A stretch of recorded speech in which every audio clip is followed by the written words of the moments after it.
DNA 대조로 확인이 됐는데도 혐의를 계속 부인해오던 화성 연쇄살인의 유력한 용의자 이춘재가 마침내 범행을 자백했습니다. 그런데 아직 풀리지 않는 의문들도 남아 있습니다.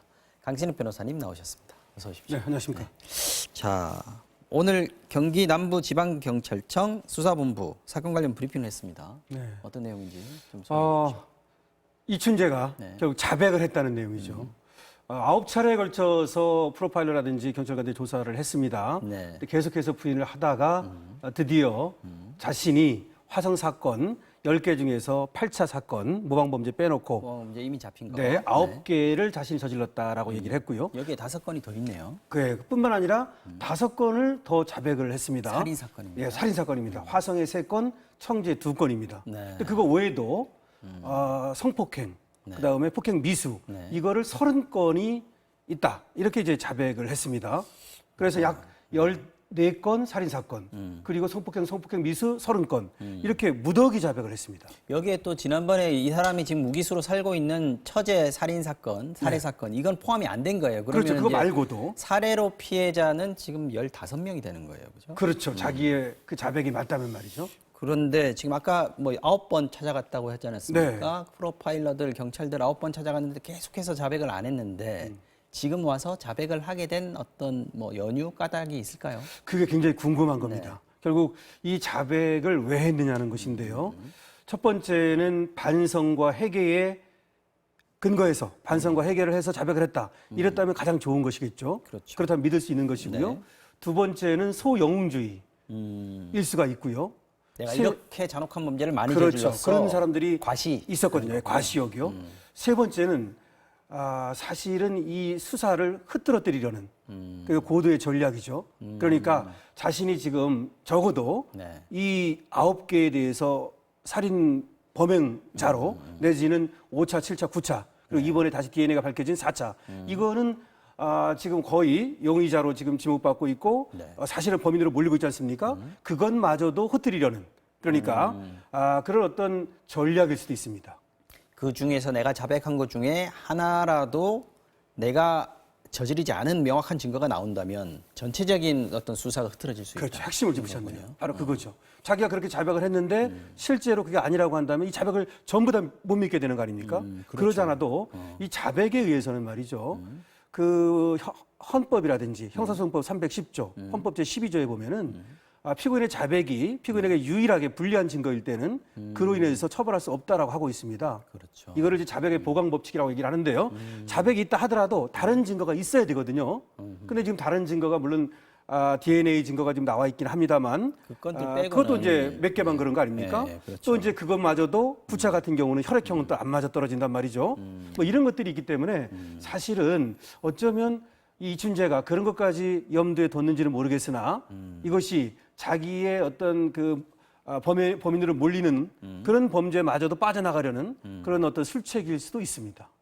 지금 어쨌든 프로파일러들이 자백을 받아냈다는 건 사실 불가능할 거라고 생각을 했었지 않습니까? 네. 받아냈다는 건 어쨌든 경찰의 성과라고 볼 수 있겠습니다. 그렇죠. 어쨌든 과거에 또 그런 성과를 거뒀던 그런 경찰관도 프로파일러도 들어가 있고요. 네. 그런 것들 강호성 사건이라든지 뭐 그런 것들이 이유했다고도 볼 수 있고요. 그러나 제가 볼 때는 그리고 많은 지금 범죄 심리학자들은 글쎄요 이게 정말 이렇게 많은 범죄를 이렇게 자백했다는 것이 오히려 믿을 수 없는 것이 아닌가. 지금 이게 86년에 첫 사건이 있었고 네, 80년. 94년에 처제 살인 그렇죠. 사건이 있어서 그 다음에는 이제 감옥에 들어갔단 말이죠. 그렇죠. 그럼 8년 동안 무려 45건, 그렇죠. 45건을 한 예, 거죠. 그렇죠. 원래가 이제 대단한 86년 겁니다. 1월에 열심히 이춘재가 제대를 하거든요. 네. 군대에서. 그리고 이제 94년 1월에 처제 살인 사건이 일어납니다. 네. 딱 8년입니다. 지금 얘기하신 대로 이 8년 동안에 그렇게 많은 살인 사건, 성폭행 사건을 저지를 수 있었는지 이런 것들도 이제 의문이고요. 물론 맞아떨어지는 정황이 많습니다. 네. 그러니까 그 중간에 말이죠. 그 7차 사건이 있은 후에 그 강도 미수 사건이라고 그래서 강도 예비 사건이라는 거 있죠. 그걸로 한 200일 동안 수감이 됐을 때 이때는 실제로 이 살인 사건이 일어나지 않거든요. 네. 예, 그다음에 또 하나가 있었는데 사실은 6차 사건이 벌어지고 나서 강도 높게 이 사람을 불러다가 조사를 했었습니다. 그 6차 사건 이후에는 이 사람이 범인이라고 하는 그런 의심을 많이 했던 거죠. 그때도 한 1년 4개월 동안은 조심을 해요. 안 일어납니다. 그런 정황이나 알리바이를 따져봤을 때는 어느 정도 악의가 맞아 떨어집니다. 왜냐하면은 그다음에 이 사람이 청주로 93년에 청주로 이사를 하거든요. 네. 92년에 결혼을 한 다음에. 근데 그때 청주로 이사를 한다면은 화성에서 사건이 또 안 일어나는 것으로 보이거든요.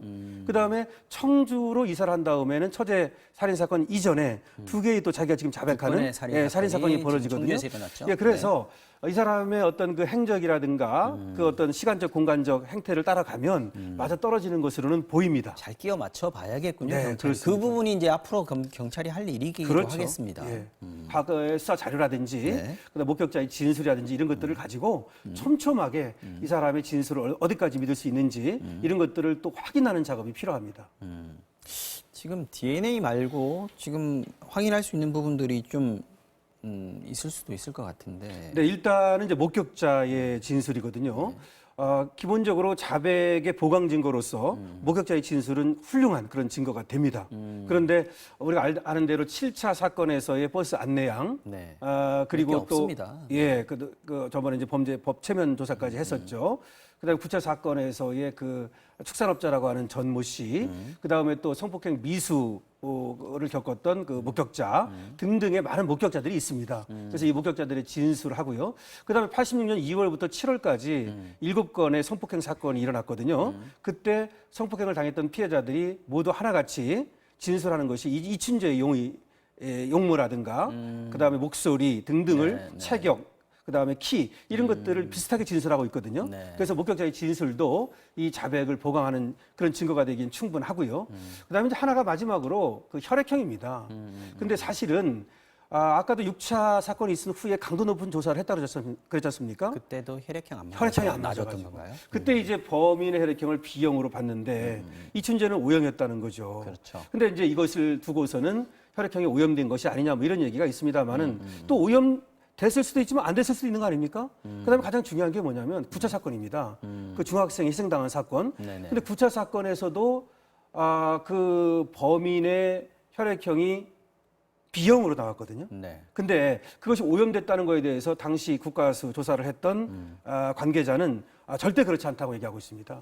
왜냐하면 당시에 희생자의 블라우스에서 이 범인의 정액이 묻은 것이 발견이 됐고 그것은 오염되지 않은 상태에서 그대로 혈액형을 채취했다고 얘기를 합니다. 그렇다면은 9차 사건은 공범이 있지 않으면 아하. 설명이 안 되는 것이죠. 그래서 이 혈액형 문제는 어쨌든 해결하고 가야 됩니다. 오염이 됐던 것인지 그렇죠. 아니면 그 당시에 공범이 있었던 것인지. 예, 기술이 떨어져 가지고 잘못 어떤 그 판독을 했던 것인지 아니면 공범이 있었던 것인지. 어쨌든 지금 이제 공소시효도 지났고요. 네. 법적으로 이 사건을 처벌을 할 수는 없는 상황이지만 우리가 실체적인 진실을 밝혀야 하는 것은 남아 있는 겁니다. 그렇습니다. 그렇죠? 네. 자, 시간이 그렇게 많지는 않습니다만은 잠깐 그 조국 장관 수사 관련해서 속보가 나온 게 있는지 좀 보겠습니다. 오늘 지금 정경심 교수를 비공개 소환한다는 얘기가 있습니다. 예.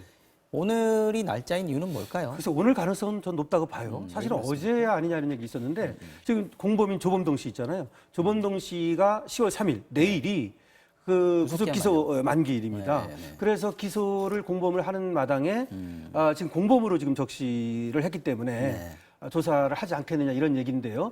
근데 올라간 이제 사실상 공개 소환 이런 얘기가 나오다가 지난번에 어쨌든 정문으로 들어가겠다는 게 방침이었습니다. 예, 그 방침이었는데 바뀌었어요. 지금 이제 비공개 소환 쪽으로 바뀌었지 않습니까? 왜 그럴까요? 그래서 어쩌면 오늘 지금 조사를 하고 있는지도 모르죠. 이미 들어갔다. 예, 들어갔을 수도 있는 것이고, 근데 모르겠습니다. 아니면 오늘 오후도 지금 근데 벌써 이제 시간이 좀 흘렀기 때문에 사실은 오후에 부를 가능성은 많지는 않아요. 왜 그러냐면 오후에 부르면 심야 조사가 어렵기 때문에 시간이 촉박하단 말이죠. 그래서 오전에 부를 것 같은데 글쎄 오늘이 아니라면 이제 내일을 또 이제 생각해 볼 내일까지는 수가 시간이 있겠죠. 남아 있는 그렇죠. 거죠. 마지막에 이제 물론 이제 먼저 뭐 공범을 기소를 하고 나서 나중에 부르겠다 그러면 뭐 전혀 불가능한 것은 아니니까요. 근데 어쨌든 이렇게 조사가 늦어지는 이유가 무엇인지는 아무래도 여러 가지 또 추측이 있는데 거기에 대해서는 이제 정경심 교수의 건강이 문제가 있는지 내지는 검찰이 준비가 제대로 또 안 된 것인지 등등에 대해서는 앞으로 좀 조사가 더 앞으로 또